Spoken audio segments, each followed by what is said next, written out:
Good evening and welcome to another edition of STEMtalk. Tonight's topic is making the most out of conferences. My name is Lisa Weber, Vice President of Professional Services, and with me is Laura Arch, the Director of Curriculum Development. So conferences, why should you go to a conference and what can you gain out of going to a conference? I just came back from the NSTA Regional Conference in Orlando and it made us think about tips and tricks of the trade when you attend a conference so you can get the most out of it. Yeah. So when you're planning what session you want to attend, so first we're going to start with a section called attending the conference, so how you can get the most out of a conference. Then we'll go into presenting, how to present to the conference. But so when you're attending, you're going to want to pick out at least 3 sessions per time slot that you like, and you're going to try to make sure that those sessions are close to each other because often those rooms get filled up. So you want to be able to move to the next room if one of your first choices is already taken up.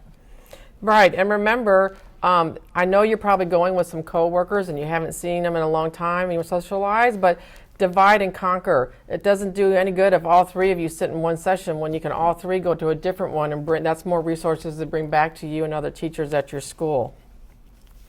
Too true. Make note of the sessions that are presented more than one time, because then that way if your one time gets booked up, you can go ahead and go to one of the second or third times that they're presenting. Often conferences will ask people to multiple present. Yeah, and it's easy to find that in the book because they always have in the back the title of the presenter and when they're presenting their sessions. Now some little tips. When you go to conferences, they're in these big, massive convention centers, and you're going to be walking a lot. You know, so what do you need to do? Get your comfortable shoes on. You need to really have comfortable shoes. The last thing you need to do is be going up and down in the convention center in high-heeled shoes. So wear some comfortable shoes. And speaking more of clothing, you're going to get cold in those conference rooms, so make sure that you bring a sweater or jacket of some kind or a wrap, something that can keep you warm if you need, and layer. And remember, you're going to be there all day. Sessions start like at 8:30 in the morning and they go to 6 o'clock at night. And there's not always a lot of places where you can get food and something to eat, and it can get expensive. I used to call it Garden of Eden water because they charge $5 for a bottle of water. So bring yourself a water jug with you that you can fill up at the drinking fountain so that you can have something to drink if there's a long line, because you don't have much time in between sessions either. And the same goes for food, y'all. The food lines are very, very long. Often everyone goes to lunch at the same time. So if you can't bring a lunch, at least try to bring yourself some snacks so that you can have something to eat without paying, like Lisa said, Garden of Eden prices, or having to waste an entire session standing in line for food. We've seen that before. Right. And then a lot of times people go to the conferences because they want to go see what's new and what's happening in science. So when they go into the exhibit hall, it can be just overwhelming. You're going to have so much free stuff that's going to be handed to you from different people and organizations. So one of the things that you're going to get handed to you is like posters. NASA always has these wonderful, beautiful posters to give away, and you're thinking, how do I get that back to my school without destroying it? So an easy solution to that is bring yourself a mailing tube ahead of time, or when you get to a conference, go buy a mailing tube at the business center, and then you can put your posters in that and they're not going to get damaged, so you have them to put up in your classroom when you bring back. Well, Lisa, that's a great idea, and actually would probably make it easier for travel. Right. That's the really genius. Or you can even mail it back to your school and you don't even have to carry it. Too true. Speaking of having a ton of stuff, you're going to want to get yourself a teacher pull cart or push cart. You know, the cart that we all already have. You're going to want to bring that with you, even though the aisles sometimes get full of folks with their push cart. But that way you don't have to carry everything around in your conference bag and it's hurting your shoulder. And your purse and all of that. So definitely get yourself a push cart. Right. And as you're going up and down the aisles, everybody's giving away prizes. Free, win an iPad, win a microscope, win a this. But they want you to fill out a little informational card. We'll save you the time of having to stop and write that down. Print out some mailing labels ahead of time that you can put on the card. Just make sure the information that they're looking for isn't like a normal return address label. They want your name, your school, your email address for your school, and your phone number, so if you win at the conference, they can call you if you won, because sometimes you can't hear who the winner is over the intercom system, or you're in a session when they announce who the winner is. So if you leave your phone number, they can call you and say, guess what, you're the lucky winner. So that just saves you time and makes it easier on you and them, because when we would get people filling out forms. Sometimes you can't read their writing, and you can't. So a mailing address, return mailing address, is the easiest way to do that. Don't collect catalogs from the exhibitors. Everyone is going to be wanting to give you a bunch of handouts, and take the handouts that you need, but catalogs can all be found online, so you don't need to waste the paper. As Lisa said, if you have your return labels, you can easily put them on there. Otherwise, you'll be wearing your badge, and they're going to scan you anyway. So just ask for them to mail the catalog to that address. Right. And even though you try to keep these tips in mind, one of the good things is when you get back to your hotel room at the end of the night, unload everything you collected that day and take another look at it and go, you know what, I don't really need to keep this, or I do want to keep this. Don't overload yourself and wait to do that when you get back to school, because you're not going to have time to do it when you get back to school. So do it during a timeout when you're not going into a session. Just kind of look at what you've already grabbed and collected, or do it in the evening and sort through that stuff so you don't carry too much back with you. Absolutely. Or you'll be paying extra baggage at the airports, and you know how much they charge for luggage these days. That's for sure. One of the best giveaways you can get is the live specimens. If you wait until the very end, the last day, a lot of the vendors will give away their live specimens. So that's your time to get your mealworms. That's the time to get your butterfly eggs. You might be able to win one of those raffles. I remember we were in Dallas, so people in Texas were there, and I came back with a 5-gallon pickle jug full of crawfish that my kids could dissect when we got back to school, because the last thing they wanted to do was take crawfish home with them. So Wow. if you're local, especially if you're local, because then you can take them back home and don't have to worry about taking it on the airplane. They're always wanting to get rid of their butterflies and their live specimens. That's a good point, Lise. Another thing that some conferences do that's really helpful, if you want to try to get a bunch of information from multiple sources, they have these things called share-a-thons. And so what a share-a-thon is it's usually run by an organization, a state organization, or a local organization. It might be biology teachers or earth science teachers or elementary teachers. And what you're going to do is go into a big room, like a big hotel room, and the teachers have all set up all these tables, and for those 2 hours, you can just rotate around all the tables and get lessons that teachers have created, and you can walk away with not just one idea, but maybe 20 ideas to take back to your classroom. And even if it's not appropriate for you, it's probably appropriate for another teacher at your school. Think about the fact that you're not just there for yourself, but think about your coworkers and what can you bring back to help support them back in their classrooms. Yeah. And speaking of which, another way to gain information if you missed some sessions is that most conferences allow for the presenters to upload their handouts ahead of time, during, or after. So if you didn't get to go to a session, or even if the session gave handouts but they've already uploaded them, just go online to the conference website and take those handouts offline and share those, like Lisa said, with your coworkers. That's a great way to share. Even if you don't go to the session and you've downloaded PowerPoint, I've done that myself, and then I'm thinking, oh, I have some questions, and I just emailed the presenter because their email is always in their presentation handouts, and I say, oh, this looks really interesting. Can you give me some more information on this? And usually everybody's more than willing. They were willing to present, so they're more than willing to share with you afterwards. I've had people email me, can you send me that resource? And we're more than willing to do it. So don't think you've been shut out of everything that you wanted to look at. You can always follow up with the presentators later. Yeah, that is so true.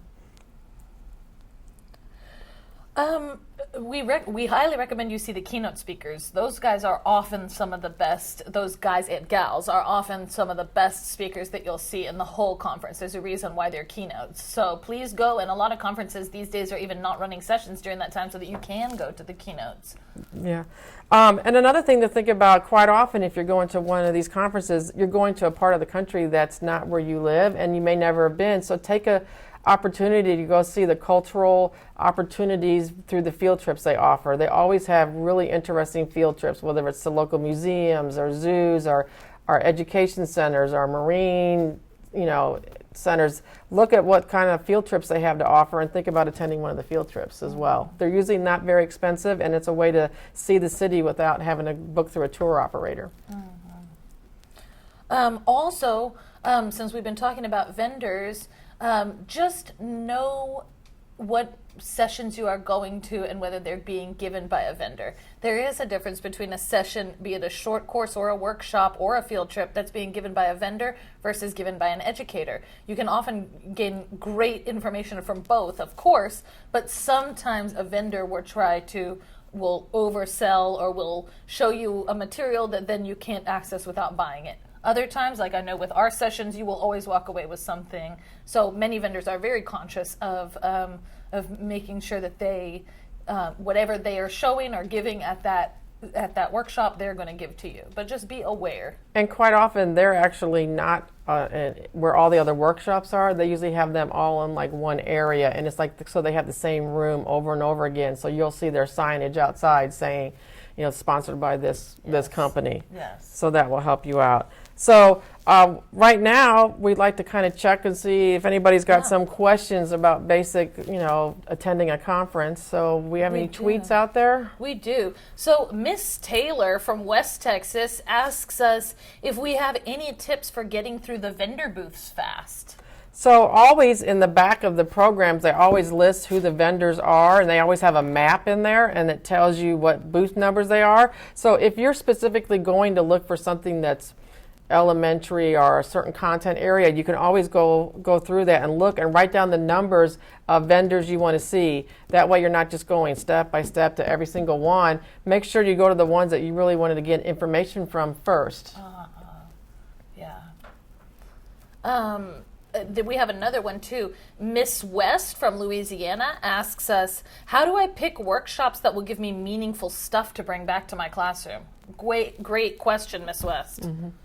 So, we're going to talk about that a little when we talk about how to put together a presentation, but look for, in the presentation, especially your short course, it'll say teachers will walk away with samples to take back to their classroom or a CD with lessons on it. Teachers will be look for something where you're going to be doing hands-on. You're not just going to be sitting in a theater-style room and it's just a PowerPoint they're walking through. The description of the session should help you understand that. Doesn't always work, but try to read through the lines of the description to see if it's going to be something that's going to be hands-on, or they'll say materials will be given. Yeah. And one other thing that I might say about that is that a lot of people like to go to the conferences and just do the make and takes, like where you make something that you can take with you straight back to your classroom. I think some of those can be terrific and you might gain one great lesson to do. Consider also balancing it between other sessions, like philosophy sessions or sessions that are on greater, not better, but greater topics, as in more broad topics, because you never know what you may walk away from. Sometimes people are afraid to attend a session that they think is too philosophical or too esoteric, but really you walk away with a lot of great stuff to use in your classroom, just not because it's necessarily something made with a paper plate. Well, and to Laura's point, you're kind of there for two reasons. You're there to learn about stuff you can use in your classroom, but you're also there to grow professionally yourself. So don't cut yourself off from sessions about PD or what's going on in STEM or what's going on in education in general to help you grow professionally yourself. Yeah. Actually, Lisa, that reminds me, you're there to network, you're there to meet people. Often the state legislators will give updates at that time. That is your time to go and see those state updates. I thank Lisa for sharing me that when I first came into this conference world, and it was just enlightening that I had no idea what was going on at the state level, but actually they're there giving updates often. Yeah, and to Laura's point about networking, you meet people, especially if you go to the national conference, like this year it's in Chicago, you meet people from all over the country, and you just sit down when you're eating. That's another point I don't think we brought up, but when you're sitting at those big round tables to eat, don't bury yourself in your lunch. Get to know the people at your table, because you wouldn't believe the conversations that start there and what you can learn and follow up with later and get to know other people, not just stay insulated in your own little world there. We have a couple more, Lise. Okay. What's a polite way to leave a vendor who doesn't want you to leave? One of the best things is, thank you for your information. I've given you, you can scan me, but I have a session I want to get to, and I've been here, and I really want to see this session, and I have to leave to make sure I get there and get a spot. That's the easiest way to say you just want to get to a session. Yeah, that's a nice one. I will say maybe I do it a little bit shady, but I try to walk along the middle of the aisle so I'm not that close to either side unless I want to go to one of those booths. That's a tough one, but I like Lisa's direct approach. And then if we fall in love with a product at a conference, Lisa, let's say we fall in love with a curriculum, how do we go back to our school and convince them to purchase it? You might ask them, do you have a trial membership that I can use so that I can show my principal? Or can somebody come and show it to my principal or to my district, try to get them to follow up with you or give you some kind of a trial so that you can actually show it to your principal or to whoever has the authority to help make those decisions. Yeah. If they're there, bring them by, have them come and talk to people. And if they have any research on the efficacy, get that from them, because that speaks to your administrators for sure. And those questions are from Kelly out in Sheldon, so shout out to you, Kelly. We have one more very important question by someone named Jason, and he wants to know if the brand of shoes matter. Do we need to wear expensive Italian shoes? And the answer, Mr. Jason, is yes. You must wear the most expensive shoes possible. We have a question. Looks like we have another question from Reed. Yeah, we've got one from a guy named Reed. What is the best way to talk with my administrator about letting me attend a conference? Great question. How do you convince your administrators to let you go? So I would tell, it's one of the problems I think with teaching, that teachers are not looked at as professionals. If you were a dentist, I tell my principal, if you go to your dentist and your dentist is required to get PD every year to keep up with their certifications, and they have to grow and know what's new and what's going on in their field. So why wouldn't you want me to be able to grow and come back and share to you what are the new things in my field? You as an administrator have to go to trainings that the district requires you to go to grow. So at the same point, I want the opportunity to go find out, okay, we want to be a STEM campus. What do I need to do to be STEM? Here's a perfect opportunity for me to learn on what's out there that we can come back and make our school more effective.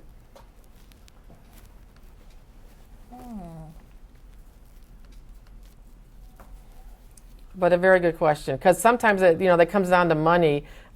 So one of the other things to that is quite often there's grants out there, especially the National Science Teacher Association has grants, and you can win attendance at a conference. In fact, at the booth we were at in Orlando, this teacher came running and screaming over to the NSTA booth because she just won attendance to any of the conferences next year. So there's another way. You can write a proposal and they'll select people to win attendance to one of the conferences.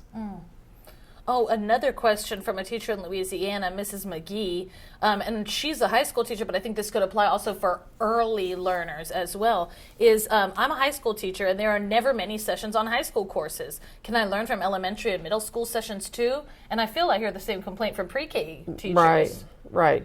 I think most of the time the strategies that you're going to learn in those sessions, you can figure out how to modify it to meet your needs. Now, if it's specific content that you're trying to address in high school, an elementary session isn't going to do that, but that's where you have to look at the title. But if it's a general pedagogical session, there'll be something there that you can learn to take away from. I also think towards that, the NSTA national conferences probably target more middle school and high school teachers because they actually target them because your degree was in a science, whereas elementary teachers aren't, and so they don't even really know about the National Science Teacher Association or their conferences because they didn't have a degree in science, so they don't even know about them. So it's at both ends. We need to help inform elementary teachers, hey, there's something you can go out there. And I would say for you high school teachers, maybe think about going to one of the conferences that's specific to your topic. There's a National Association of Biology Teachers that have a conference, or the chemistry teachers. So maybe instead of going to a national one, you go to the one that's specific to your content area. That's a really, really, really good idea. One time I attended, I think my sessions were all full, and I attended one that was listed for principals, and it turned out to be one of the best sessions I had ever seen in my life, actually, because I learned so much about administration. Not that I had interest in becoming a principal, but I just got this whole different perspective. Well recommended. I think we can go on, Miss Lise. Okay. Well, I think right now we wanted to take just a quick Oh, yeah. 30-second break. That's right. If for all of you out there, if anybody's out there from Texas, that you know, coming up in about 10 days, November 20th through the 22nd, is the State Science Teacher Conference, the Conference for the Advancement of Science and Teaching. It's up in Dallas. And if you're there, you need to come check us out at our booth. We have this awesome CSI competition where you can win $100. And we have a quick video clip to give you a sneak peek at what to expect if you're in the area.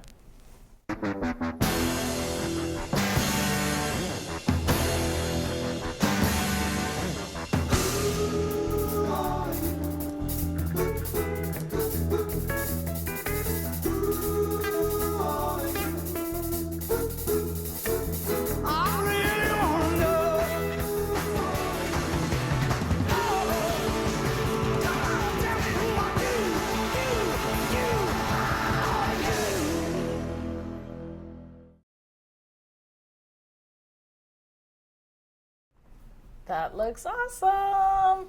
We can't wait to see y'all at CAST and do this interactive STEM fail, basically scavenger hunt type thing we have going on. You can win $100.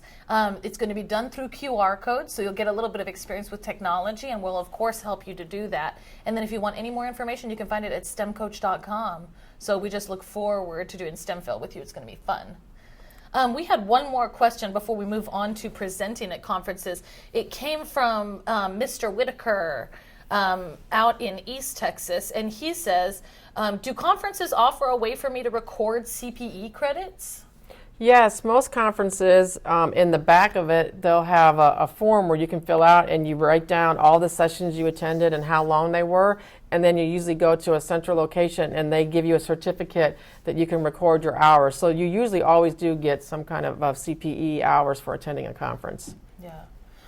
Often, don't you have to stay till the end sometimes? I guess it depends. No. They'll put it in the book. They'll put it in the book for Yeah. you. It's if you get however many hours you happen to be there. So even if you only stay or can attend one day, you can still get hours for the day you attended, for the sessions you attended. Yeah.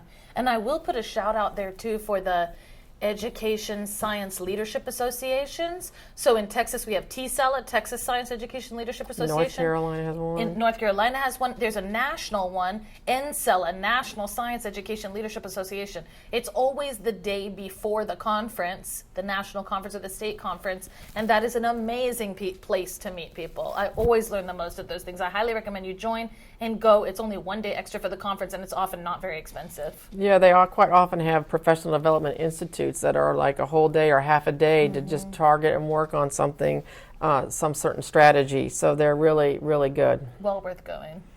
So now into presenting at conferences. So how to present.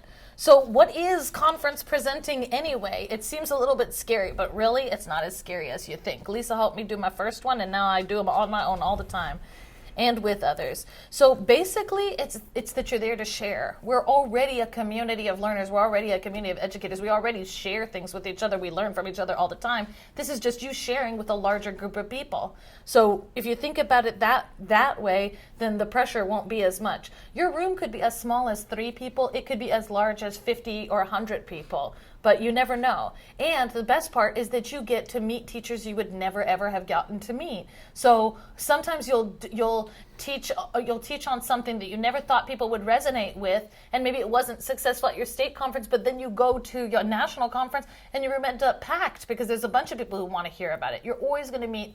But I have yet to do ever a session where no one came. Someone's always going to come, and they're always going to want to learn, and you can meet someone from around the state or nation that is like-minded with you. It builds a community.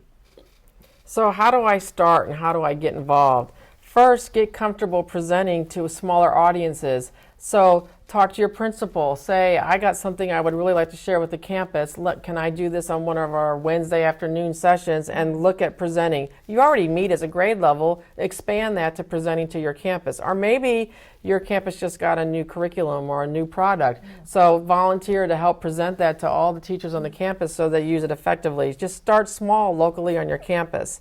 Then once your principal sees you presenting there, then start looking at, there's probably regional conferences that I can attend to. There may be a regional reading or a regional science, but there's little regional conferences. So then tell your principal, and usually those are on a weekend, so it doesn't even affect school hours. Those conferences are usually on a weekend.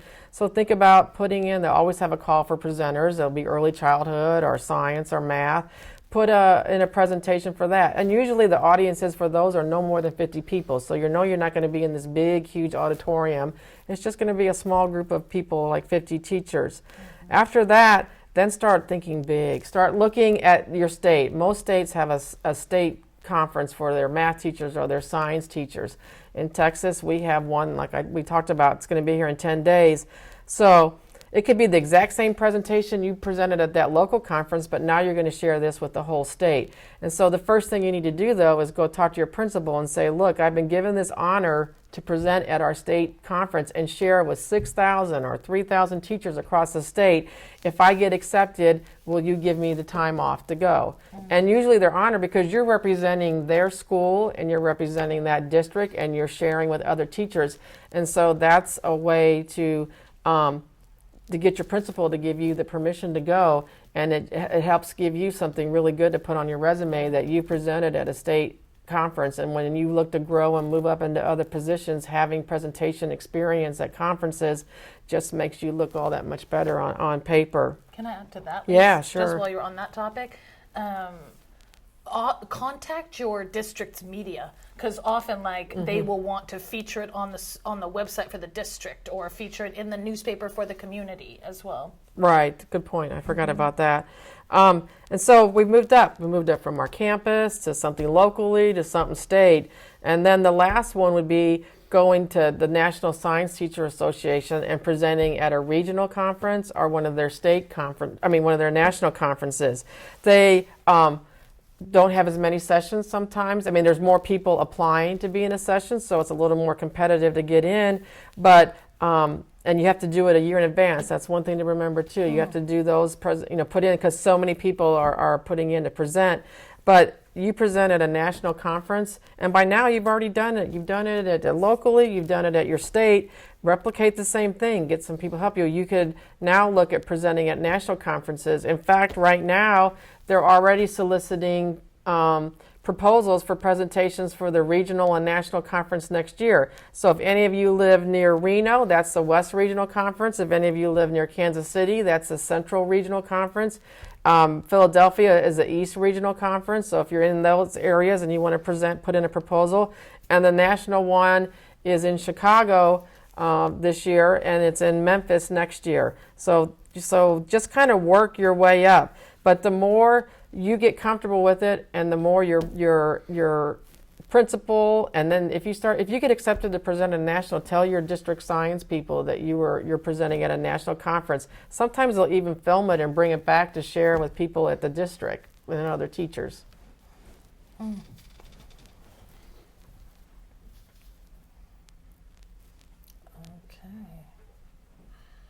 Looks like we have a question on presenting, but I don't see it. I will say, okay, well, we can, I was going to ask Lisa if you could show us this, but did you show us this? This was from regional, right? Right. So this was the NSTA regional conference that was just held in Orlando. So there was over 2,000 attendees there, and it was the East Regional Conference, and they usually have a strand. So like if you look on the back here, it's March 12th to the 15th is the national conference in Chicago, and the themes for this year, they always put the strands down here on what the theme is for each conference.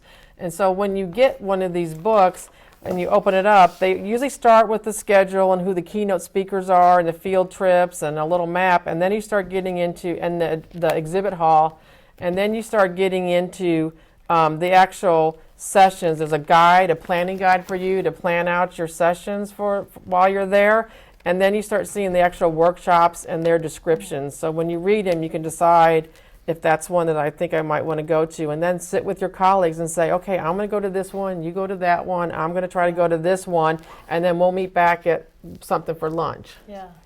And that goes with one of the points of what we want to say that Mr. Maxwell from Cy-Fair ISD wanted to remind us about, is that attend a conference with a plan. Don't just go and wander around and think or hope that things will come to you. Go look at your book and make a plan and go for it. Yeah, even people that you sit and talk to, they'll say, "Oh, I was at this great session yesterday," and you say, "Oh, what was the title?" It might be something that they're going to present again, and you can look and go see it. So we had one question. We still have to go through more about presenting, but one great question that was asked is, am I allowed to use published materials in my presenting? If so, how? How can I use that? How do I use a publisher's materials?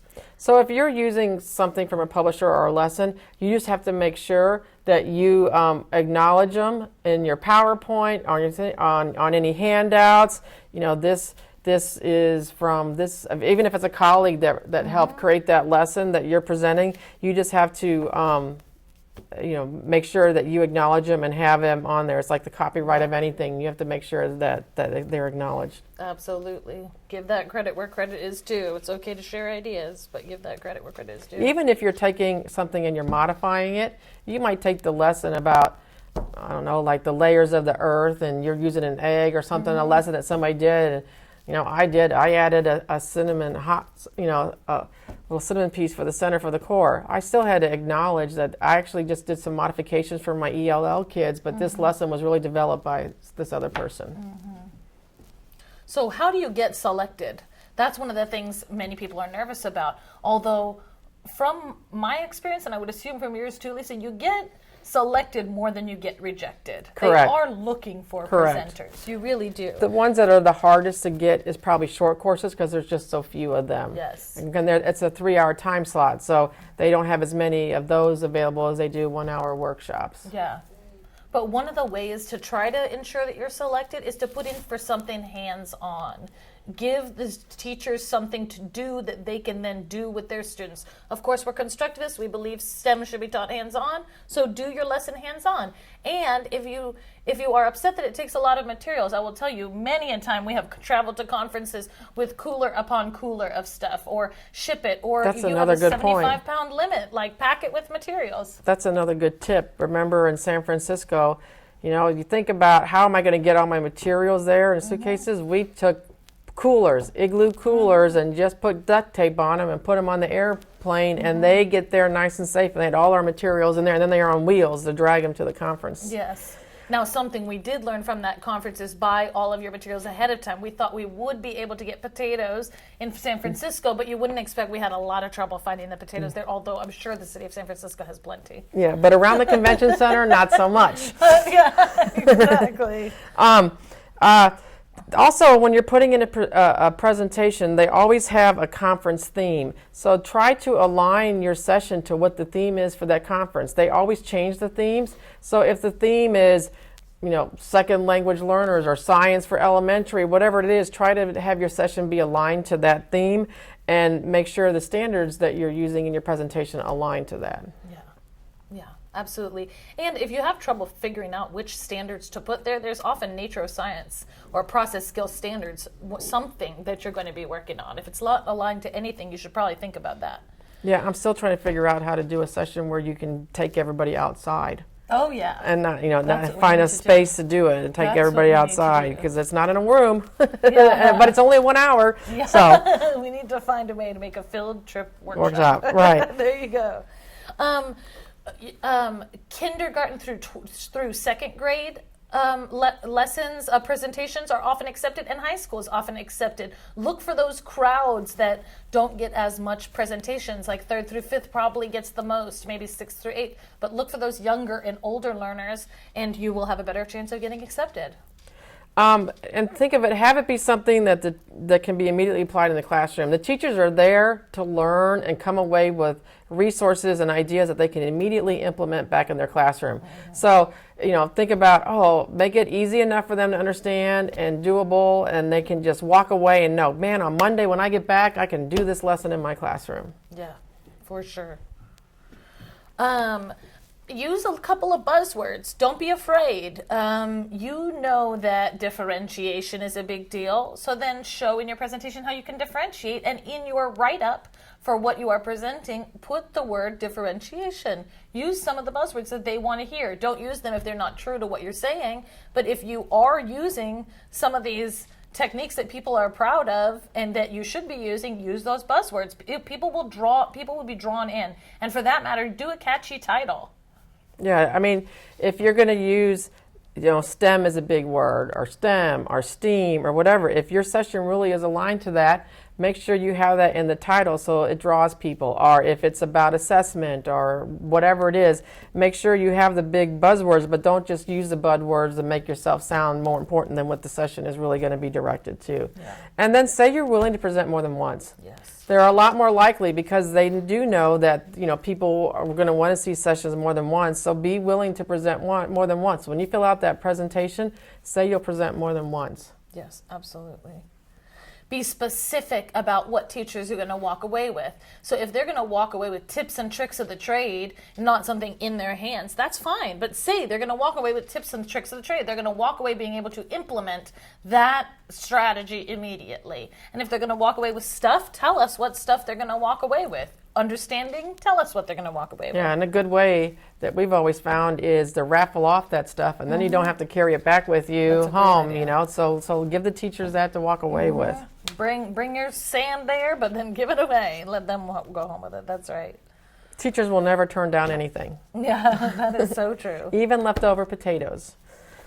And then once you get up there, make sure that you start, once you've presented a couple times and you're pretty confident. I was so lucky to have Lisa as a mentor of mine. Once we had done a couple conference presentations together, I went off and did a solo on my own. And she had solos from her experienced life. So try to make sure, the ideal is that your resume would have both, some solos and some collaborative presentations. So it shows that you can work with people, you can pull your weight, and also that you don't only depend on other people, that you can still do a solo on your own. Good point. So do we have any questions out there on just some basic tips on presenting? We do. Amanda had asked, is it better to present alone or with someone else? I kind of answered that, but do you have a preference, Lisa? I kind of think it depends on what your session is. If you have a session, remember our ones where we had 14 centers and you had to rotate people around 14 centers? If it really helped to have more than one person to help facilitate people moving from one table to another. If it's something where they're still doing hands-on, but there's not physical movement so much in the room, you could probably do that by yourself. It kind of depends on the structure of the presentation. If it's your first, it always helps to have somebody there for not only moral support, but to help remind you of your timing and help to keep people from walking in the door when there's really no more space to come in. Yes. You don't want the fire marshals mad at you. Yes, that is so true. And then, Lisa, what about tips that we have for presenting to adults? Some teachers out there are feeling that it's harder to present to adults, or it's harder than they thought it would be, that we present to kids all the time, but because adults do everything that we ask our kids not to do. Let's be realistic. After working with teachers for 10 years, you all do all the behaviors you ask your students not to do. So you're always off task. You haven't seen each other, or you meet somebody, so you're talking. You're on your phone. You're shopping. You're texting. So you have to kind of know that going in. You're working with an adult audience. Hopefully they're there to learn, but don't make it bad for the rest of the people because you have a couple of people off task. Continue to do your presentation and your proposal and just focus. There's going to be somebody there who's listening really hard and wanting to learn there. Just focus on them and ignore the ones that are off task. Yeah. Agreed. And when you're genuine about it, I feel like just go in there and be genuine, and the ones you got, and the ones you don't, you don't. Right, and the more engaging your presentation is, the less of that kind of activity is going to be happening because they're not going to have time to be texting if they're sitting there building a model of something. That's true. Just like your kids, right? If they're busy and engaged, they're not going to be off task. Very, very true. Let's go on, Lise. Okay. Since we're still on presenting, But what are some suggestions we have for delivering an excellent conference presentation? Yeah, you've been accepted now. Now, Yeah. got to make sure I do a good Yeah, job. deliver it well. Exactly. So first off, you need to make sure you know ahead of time how many people to expect and what the layout of your room will be. When you turn in your proposal, they're always going to ask, what's your audience size are you willing to present to? Are you willing to present to 50 people or 100 people? What does your room need to be in, rows of chairs or tables? But it's still important to check, because there's been times where I've said I wanted tables, and then I get in there and I have rows of chairs. So, okay, I could go into panic mode, or I could just turn the chairs around and make little tables myself. So you need to make sure you kind of know ahead of time. So the main thing to do is, if you're accepted, you're going to get your location and your room and all the information ahead of time. So when you get to the conference, go walk and look at your room. Yes. Look at the setup in your room, because if it's not set up the way you wanted, now you got to think about, what do I have to do to change? Because when I get in here, I'm going to have to make sure I have some people to help me move tables together, or move chairs out of the way. So make sure you go look at your room before you even go present. And side thought that just reminded me of, Lisa, is that if you end up with a room that's far, far away down at the end, where you feel like people might not come, there is no shame in your game to go and stand out in the hall and we did call that. out for people. Yes, We did that. Exactly. So Thank one you, way guys, to do for that here. is, if you have somebody helping you, we did that for one. We had signs, and we just held up a sign and say, you want a good lesson, come That's down here right. at this time. There's, That's you know, right. otherwise they're not going to know you're way down at the end of the hall sometimes. People will come, believe it or not. Practice it ahead of time.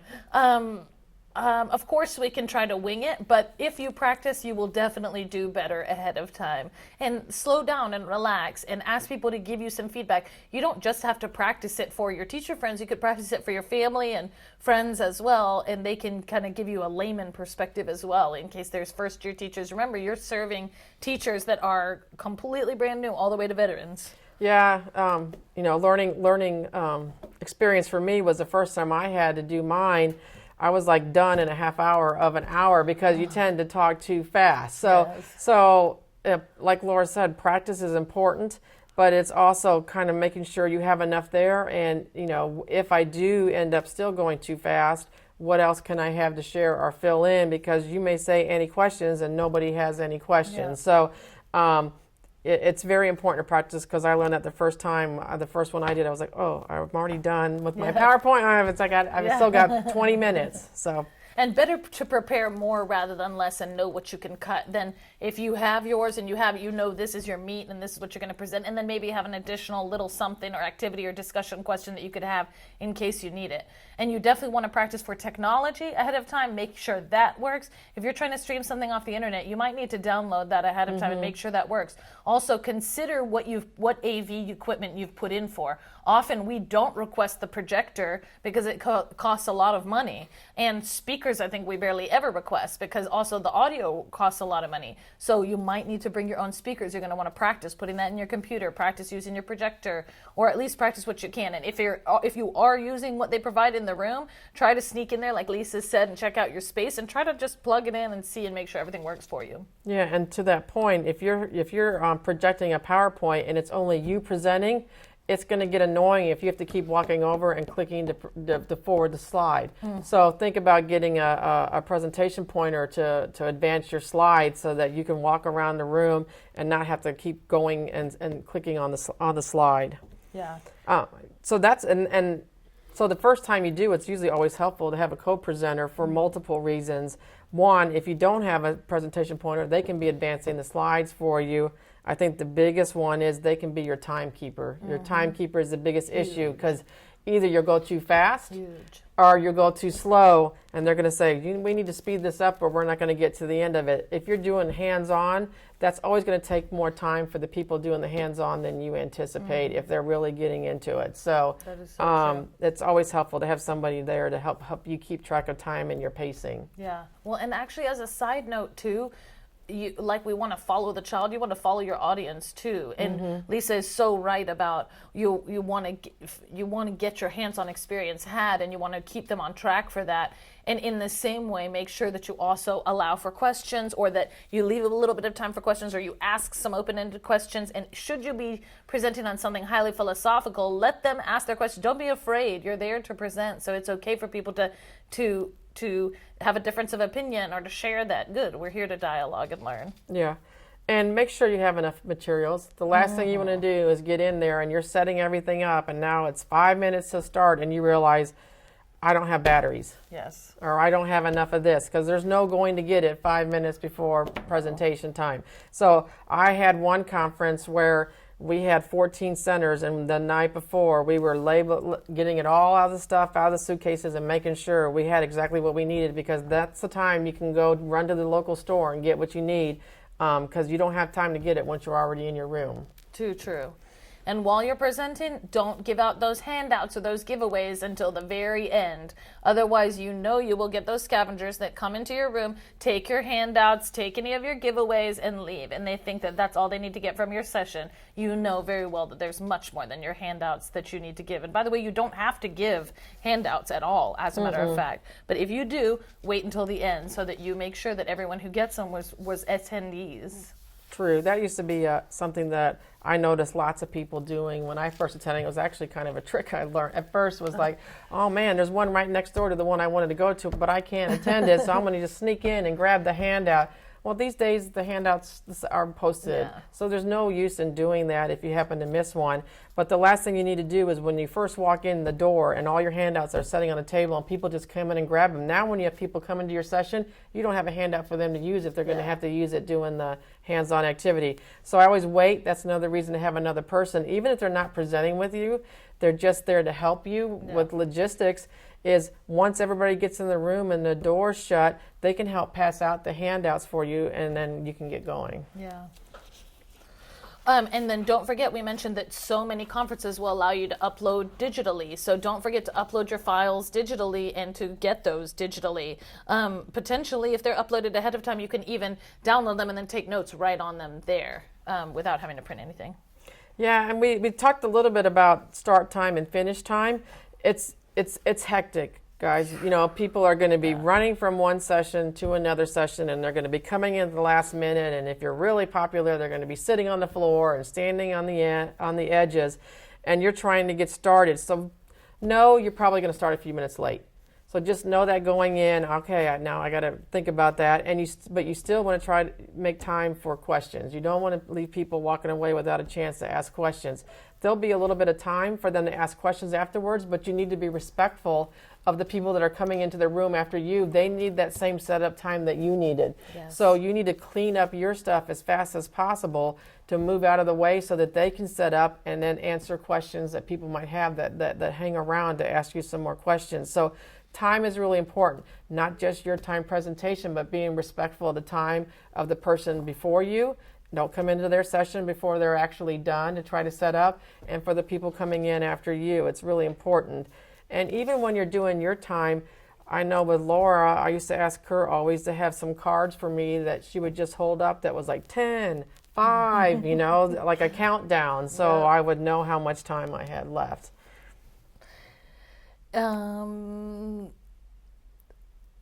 And make sure that you provide your contact information. People will contact you afterwards. So they definitely swamp you right afterwards to ask questions, but you want to give them your email so that they can contact you. You may not want to give that cell phone out, but definitely the people that email you are the ones that are applying it in their classroom. So it's great to see. Yeah, so on that slide, remember when you project that slide, there's no use giving out business cards or whatever, but make sure that slide is like your last slide and you leave it up for people to have enough time to write down your contact information. And then the last thing that we've always done, that everybody always likes, you know, teachers like anything they can get their hands on, especially if it's free. So we always had raffle prizes. We would maybe bring something. It was usually related to the session we were doing. It was something, or it would be pieces from our session. We may have presented 2 or 3 times. We're done. We're going to be flying back. Instead of bringing that stuff back, let's just raffle it off. We raffled off a shoebox full of sand with a bunch of items in it that the kids would use a magnet to try to search for. Didn't have to bring that back. We just raffled it off, and the teacher was excited to get that. Yeah. You know? Yeah, too true. Lisa, we do have a couple of relevant questions. No, this is a perfect time. So Mr. Wells asked, we spoke about this a little bit, but Mr. Wells, who's a space lover, asked if there's any pre-planning we can do to head off potential technology issues. I thought about downloading the videos ahead of time. I would have on your laptop, if you have anything that you're jumping back and forth from your PowerPoint to that, have it already sitting on your desktop, have the stuff, have like one folder in your desktop so you're not having to scramble through your desktop to find the components like CAS or, NSTA presentation. And then once you open that up to get ready for your session, already have the files opened up at the bottom. So then you just click it open. You're not waiting for a file to open up. You can practice with your presentation PowerPoint, and little speakers don't cost anything anymore ahead of time. So those two, the presentation pointer and the speaker, shouldn't be an issue. Your main issue is just going to be the projector. And I've really found most conferences, their projectors are pretty good. But if you have a Mac, you got to remember you're going to have a dongle. Make sure you have the adapters that you would need to plug into a projector at another conference. And you may want to put your PowerPoint, video, etc. on a flash drive as well. Yes. In case, God forbid, yours crashes or something, you have to use someone else's, then you can use it. We have another great question from a Mr. Reed. And he says, if I'm presenting and my room gets to capacity, how do I respectfully turn away participants without offending? Well, most conferences, at least the larger ones, they have people that are outside assigned to each room so that once it reaches capacity, they shut the door and there's a sign on it that says session full. That doesn't mean you're going to stop people from trying to come in and squeeze in. So that's where a second person is helpful. We've had that. I'll be standing outside of one of Laura's sessions and I'll just say, I'm sorry, we're full, and the fire marshal will not let any more in. So she's going to present again tomorrow, or and you can try to attend that session and give them the alternate time. And I've even said there's a couple other sessions that I know are going on here and there, so that they feel like they have something they can walk to, and they just didn't come to the door and are like, no, now what do I do? Yeah. So I always look and see who's near me, what are they presenting, and then that way I can direct them to somebody else if we get full. Yeah. So our last part, what are some common mistakes that people make when presenting?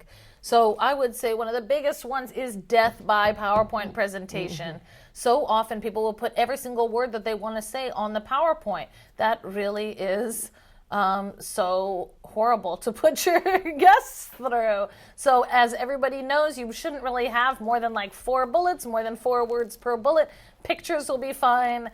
Just don't kill them with PowerPoint. Remember that if they could just read it to themselves, then what are you there for? Exactly. Yeah, then they can just access your files completely online or pick up your handouts like we were discouraging, and then that's all they need. It's like they say when you go to the zoo, people spend like 10 seconds in front of every exhibit and they move on. The last thing they need, they're going to look at all that and they're going to go, okay, and move on. They don't want to watch you reading, taking a minute to read each word on your slide. Yes. Not knowing your audience. Nothing is more annoying than you sit in a presentation and you read the title of the presentation and it says it was directed to you, and then you get in there and it's not the topic that you thought, or they said they were expert on it and it's nothing that you haven't learned. So your presentation is about collaborating and growing together, so be realistic in your description of your presentation. I would not want to be a high school teacher to go on a general session and then they directed it all to elementary teachers, because then I would feel like, well, you said it was a general session. This should be able to be applied to everybody at all grade levels. Yeah. And one that goes right along with that, what Lisa said, is attracting the right people. So make sure that at the beginning of your session, you kind of announce the general audience or the general theme so that people can have a chance to get up and move. So that if they're in the wrong place, they can move. And don't take it personally when people get up and move. There's lots of different reasons. They may need to go to the restroom. They may need to get to the next session. Just be glad that they came. Yeah, that's something that I think if you're new to presenting, you might go, oh my God, I must be horrible. And you don't want to shut down when you see people getting up and walk out, like Laura says. At a conference, people do that all the time. They may want to go get a prime seat for the keynote speaker. They may have a meeting to go to with their science coordinator, wants everybody to get together. They may want to try to get to another session that they know that they've been trying to get to, and this is the second time the presenter's presenting. Don't ever take it personally. Yeah. Not having enough time for questions and answers. The easiest thing we do. We get if we're having a great time and the teachers are having a great time and they're going to be asking you questions anyway, time ends up going by, and the next thing you know, your person's holding up the sign with 3 minutes, and you're like, oh my goodness, anybody got any questions? So you got to make sure that you try to have your timekeeper help you leave that amount of time to give you for questions and answers. So that means that's the other reason to practice. So you know, oh my goodness, I've got 5 more slides and I'm already down to question and answers. You need to figure out how to wrap it up in 1 or 2 sentences and just say, oh, I'm sorry, we didn't have time for this little bit, but it's in my presentation, but I want to make sure I have enough time for questions and answers. Most definitely. And right along with that, don't cram too much into it. You cannot tell them your life story. You cannot tell them your entire educational philosophy. I'm the queen of that, where Lisa has to tell me to like, stop, slow down, enough. But remember that if you start to slam them with too much and start to cram too much in, they're not going to be listening to you. What are the main 3 things you're going in for, the main things you're going in for, and get them? You know, so it always helps to summarize. You know, hopefully you were here today and I was able to give you some great advice and some great lessons or tips to take into your classroom. And I always, as a presenter, like to get feedback from people on how it went, or if they used it and it worked in their classroom, how did it work? Because you can only grow when you get feedback from people when you're there. So I think it's always important to have some like reflection time and let people try it and get back to you. And something that we talked about before in regards to Mr. Wells's question about how to prepare, there was one more thing that you can do to prepare is bring your own hotspot if you have one, because often the wireless will be bad, it will go down. So if you have that, that's another thing you can do to prepare. And it's getting really, I will point to that, it's getting really hard with that, because a lot of conferences are blocking Wi-Fi, trying to force you to use their internet and not use your hotspot. But most state and national conferences, that would be more important for like a local conference or at a school. If you're going to present for the district at another school, the Wi-Fi might not be working real well to bring your own hotspot, but it doesn't hurt to have one. We just want to answer one more Twitter question, which is a really great one. It comes from Mr. J, and he asks if we can talk about productive ways to use the evening times after the conferences is over for the day. Oh, that's one of the question. best parts about going to a conference. You've been at a session or you're done and everybody's tired from walking all over the place, and you get back to the hotel room and you're sitting there, talk conversations, go out to dinner with people. Go check out something. A lot of times the field trips and there's events in the evenings that the teachers can go to that the conference is already prepared. Yes. You know, so Also to go happy to the hours. socials, go to the happy socials. hours. That's right. They usually bring somebody in fun, whether it's a band. They'll rent Don't out just go back museums. to your hotel room. That's a great time to network and to meet people. Yep, and often people are there alone, so you will not be the only one. You'll make No. friends. Cool. True. So go. There's big conferences coming up. Take the step. Go to a conference and think about sharing what you know is effective in your classroom with others. That's wonderful. And like our Facebook, facebook.com/STEMcoach. Follow us on Twitter at STEMcoachPD. And then join us for our next STEM Talk on December 10th, where we will announce the STEMFail CSI winner. See you next time. Thank you. Good night, everyone.